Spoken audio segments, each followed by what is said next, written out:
పూర్తి వివరాల కోసమై స్క్రీన్ మీద కనిపిస్తున్న మొబైల్ నెంబర్ కాల్ చేయండి. షరతులు వర్తిస్తాయి. ఇప్పుడు మీరు చూస్తున్న videos all type of all in one multipurpose paper plate making machine. ఈ మిషన్లో మనము 13 ఇంచుల బఫే ప్లేట్ కానీ 14 ఇంచుల బఫే ప్లేట్ కానీ ఎక్స్ట్రా డై కొనుక్కొని చేసుకోవచ్చు. అదేవిధంగా ఈ మిషన్లో స్నాక్స్ ప్లేట్స్, రింకిల్ ప్లేట్స్ అంటే 6 ఇంచులు, 7 ఇంచులు, 8 ఇంచులు, 9 ఇంచులు టిఫిన్ ప్లేట్స్, స్నాక్స్ ప్లేట్స్ కూడా ఎక్స్ట్రా డైలు కొనుక్కొని చేసుకోవాల్సిందిగా తెలియజేస్తున్నాను. సో ఈ మిషన్కు 2 HP మోటార్స్ ఉంది.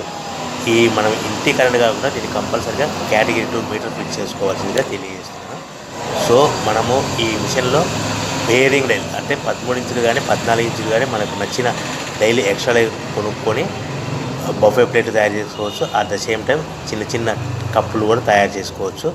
అదేవిధంగా దీంట్లో టీ కప్పులు తయారు చేసుకోలేమని మీకు అందరికీ తెలియజేస్తున్నాను. రా మెటీరియల్ విషయానికి వస్తే రా మెటీరియల్ వారానికి ఒకసారి 10 రోజులకు ఒకసారి స్వల్ప రేట్లు పెరుగుతూ ఉంటాయి. కాబట్టి మీరు స్క్రీన్ మీద కనిపిస్తున్న మిషన్ ఎక్కువ కానీ రా మెటీరియల్ యొక్క విషయాలు డీటెయిల్స్ తెలుసుకోవాల్సిందిగా మీకు అందరికీ తెలియజేస్తున్నాను. ఎవరైతే మిషన్ కొనుక్కొని రా మెటీరియల్ కొనుక్కొని తయారు చేసుకున్న ప్లేట్స్ మనం సొంతంగా అమ్ముకునే విధానం అంటే మీ ఊరిలో అమ్ముకునే విధానం ఉంటేనే వ్యాపారం మొదలు పెట్టవలసిందిగా తెలియజేస్తున్నాను. సో మనం ఈ ప్యాకింగ్లో ఎన్ని కట్టుకోవాలి, మిషన్ యొక్క రేటు కానీ రా మెటీరియల్ యొక్క రేట్లు కానీ మీరు తెలుసుకోవాలనుకుంటే స్క్రీన్ మీద కనిపి